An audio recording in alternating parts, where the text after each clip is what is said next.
ಕಾಮಗಾರಿಯ ಜಾಗ ಈಗ ಕುಡುಕರದ್ದೇ ಆಸ್ತಿ ಆಗೋಗಿದೆ. ಅಷ್ಟೇ ಅಲ್ಲದೆ ವಾಹನ ಸಂಚಾರ ಆಗಬೇಕಾಗಿದ್ದ ಕಡೆ ಡಂಪಿಂಗ್ ಯಾರ್ಡ್ ಆಗೋಗಿದೆ. ಅಷ್ಟಕ್ಕೂ ಯಾವುದು ಆ ಕಾಮಗಾರಿ, ಅಲ್ಲಿ ಆಗ್ತಿರೋದಾದ್ರೂ ಏನು, ಇಲ್ಲಿದೆ ನೋಡಿ ಅದರ ಕಂಪ್ಲೀಟ್ ಡೀಟೇಲ್ಸ್. ವಾಹನ ದಟ್ಟಣೆ ಕಡಿಮೆ ಮಾಡೋಕೆ ಅಂತ ಬಿಬಿಎಂಪಿ ಅಂಡರ್ ಪಾಸ್ ನಿರ್ಮಾಣ ಮಾಡೋಕೆ ರೆಡಿ ಆಗಿತ್ತು. ಕಾಮಗಾರಿ ಏನೋ ಆರಂಭವೂ ಆಯಿತು. ಆದರೆ ವರ್ಷಗಳೇ ಕಳೆದ್ರೂ ಅಲ್ಲಿ ವಾಹನ ಓಡಾಟವೇ ಇಲ್ಲ. ಇದಕ್ಕೆ ಕಾರಣ ಅರ್ಧಂಬರ್ಧ ಕಾಮಗಾರಿ. ಎಲ್ಲಂದ್ರಲ್ಲೇ ಮದ್ಯಪಾನದ ಬಾಟಲ್, ರಾಶಿ ರಾಶಿ ಕಸ. ಬಲು ಉತ್ಸಾಹದಿಂದ ಆರಂಭವಾಗಿದ್ದ ಕಾಮಗಾರಿಗೆ ಯಾಕೋ ಉಸಿರೇ ನಿಂತು ಹೋಗಿದೆ. ಬಿಬಿಎಂಪಿ ಕೋಟಿ ಖರ್ಚು ಮಾಡಿ ವಾಹನ ದಟ್ಟಣೆಯನ್ನು ಕಡಿಮೆ ಮಾಡಬೇಕು ಅಂತೇಳಿ ಅಂಡರ್ ಪಾಸ್ಗಳನ್ನು ನಿರ್ಮಾಣ ಮಾಡೋಕ್ಕೆ ಕಾಮಗಾರಿಯನ್ನು ಕೈಗೆತ್ತಿಕೊಂಡಿತ್ತು. ಆದರೆ ಸದ್ಯ ವರ್ಷ ಕಳೆದರೂ ಕೂಡ ಆ ಕಾಮಗಾರಿ ಇನ್ನೂ ಕೂಡ ಕಂಪ್ಲೀಟ್ ಆಗಿಲ್ಲ. ಆ ಒಂದು ಕಾಮಗಾರಿಯ ಅಂಡರ್ ಪಾಸ್ನ ಜಾಗ ನೋಡೋದಾದರೆ ನೀವು ಸಂಪೂರ್ಣವಾಗಿ ಕುಡುಕರ ಅಡ್ಡೆ ಆಗಿಬಿಟ್ಟಿದೆ. ರಾತ್ರಿ ಆದರೆ ಸಾಕು ಕುಡುಕರು ಇಲ್ಲಿ ಬಂದು ಕುಳಿತುಕೊಂಡು ಪಾರ್ಟಿಯನ್ನು ಮಾಡ್ತಾರೆ, ಕುಡಿತಾರೆ, ಆಮೇಲೆ ಬೆಂಕಿಯನ್ನು ಕೂಡ ಹಾಕಿ ಅಲ್ಲಿ ಕುಳಿತುಕೊಳ್ತಾರೆ. ಎಲ್ಲೆಂದರಲ್ಲಿ ಮದ್ಯದ ಬಾಟಲ್ಗಳಾಗಿರ್ಬೋದು, ಧೂಮಪಾನದ ಪ್ಯಾಕೆಟ್ಗಳಾಗಿರ್ಬೋದು ಕಸದಿಂದ ತುಂಬಿ ಹೋಗಿದೆ.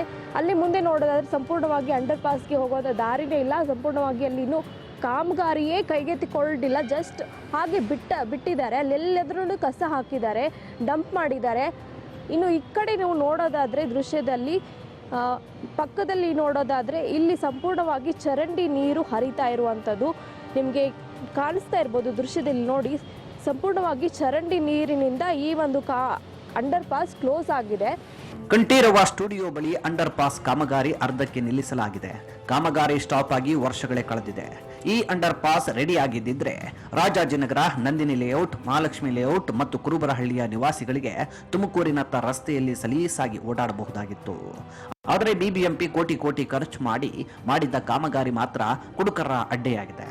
ನಂದಿನಿ ಲೇಔಟ್ ಮತ್ತು ಪೀಣ್ಯ ನಡುವೆ ಸಂಪರ್ಕ ಕಲ್ಪಿಸಲು 2014ರಲ್ಲಿ ಆರಂಭಗೊಂಡಿತ್ತು ಈ ಕಾಮಗಾರಿ. ಅಂಡರ್ ಪಾಸ್ಗೆ ಸಂಬಂಧಿಸಿದ ಲ್ಯಾಂಡ್ ಸಮಸ್ಯೆಯಿಂದಾಗಿ ಅರ್ಧಕ್ಕೆ ನಿಲ್ಲಿಸಿ ಗೋಡೆ ನಿಲ್ಲಿಸಲಾಗಿತ್ತು. ಸದ್ಯ ಈ ಸಮಸ್ಯೆ ಬಗೆಹರಿದಿದೆ. ಆದರೂ ಕಾಮಗಾರಿ ಯಾವುದೇ ದಡ ತಲುಪುತ್ತಿಲ್ಲ. ಅರ್ಧಂಬರ್ಧ ಕಾಮಗಾರಿಯಾಗಿರೋ ಅಂಡರ್ ಪಾಸ್ ಸದ್ಯ ಕುಡುಕರಿಗೆ ಪಾರ್ಟಿ ಮಾಡಲು ಒಳ್ಳೆ ಸ್ಪಾಟ್ ಆಗಿದೆ. ಸಂಜೆಯಾದರೆ ಸಾಕು ಪುಂಡ ಪೋಖರಿಗಳ ಅನೈತಿಕ ಚಟುವಟಿಕೆಗಳ ತಾಣವಾಗಿದೆ. ಇಲ್ಲಿ ಓಡಾಡೋಕ್ಕೂ ಜನ ಭಯಪಡುವಂತಾಗಿದೆ. ಎಲ್ಲಂದ್ರಲ್ಲೇ ಮದ್ಯಪಾನದ ಬಾಟಲ್, ರಾಶಿಗಟ್ಟಲೆ ಕಸ ತಂದು ಅಲ್ಲೇ ಸುರಿಯುತ್ತಿದ್ದಾರೆ. ಸ್ವಲ್ಪ ಖಾಲಿ ಜಾಗ ಸಿಕ್ಕರೆ ಸಾಕು ಅಂತ ಕಸ ಹಾಕಿದ್ದು. ಸದ್ಯ ಈ ಜಾಗ ಡಂಪಿಂಗ್ ಯಾರ್ಡ್ ಆಗಿ ಮಾರ್ಪಟ್ಟಿದೆ. ಇನ್ನು ಅಂಡರ್ ಪಾಸ್ಗೆ ಅಡ್ಡಲಾಗಿ ಇರುವಂತಹ ಗೋಡೆಯಿಂದ ಚರಂಡಿ ನೀರು ಹರಿತಿದೆ. ಇದರಿಂದ ಗಬ್ಬು ವಾಸನೆಯಿಂದ ವಾಹನ ಸವಾರರು ಕಷ್ಟಪಡುವಂತಾಗಿದೆ. ಹೀಗಾಗಿ ಬಿಬಿಎಂಪಿಯ ಬೇಜವಾಬ್ದಾರಿಗೆ ಜನ ಕಿಡಿಕಾರಿದ್ದಾರೆ. ಇನ್ನು ಪಕ್ಕದಲ್ಲೇ ಬಸ್ ನಿಲ್ದಾಣ ಇದ್ದು ಅಲ್ಲಿ ಮಹಿಳೆಯರು ಸಂಜೆ ಸಮಯದಲ್ಲಿ ಓಡಾಡೋಕ್ಕೂ ಭಯಪಡುವಂತಾಗಿದೆ. ಅದೇನೇ ಇರಲಿ, ಬೆಂಗಳೂರಿನಲ್ಲಿ ಪೀಕ್ ಅವರ್ನಲ್ಲಿ ಟ್ರಾಫಿಕ್ ಸಮಸ್ಯೆ ಕಡಿಮೆ ಮಾಡಲು ಈ ಅಂಡರ್ ಪಾಸ್ ಕಾಮಗಾರಿಯನ್ನ ಮತ್ತೆ ಆರಂಭಿಸಿ ಕಳೆದ ಹಲವು ವರ್ಷಗಳಿಂದ ನೆನಗುದಿಗೆ ಬಿದ್ದಿರುವ ಕಾಮಗಾರಿಗಳಿಗೆ ಮುಕ್ತಾಯ ನೀಡಲು ಆಸಕ್ತಿ ತೋರಬೇಕಾಗಿದೆ. ಕ್ಯಾಮರಾ ಪರ್ಸನ್ ಮಹೇಶ್ ಜೊತೆ ಹರ್ಷಿತಾ ಪಾಟೀಲ್, ರಾಜ್ ನ್ಯೂಸ್, ಬೆಂಗಳೂರು.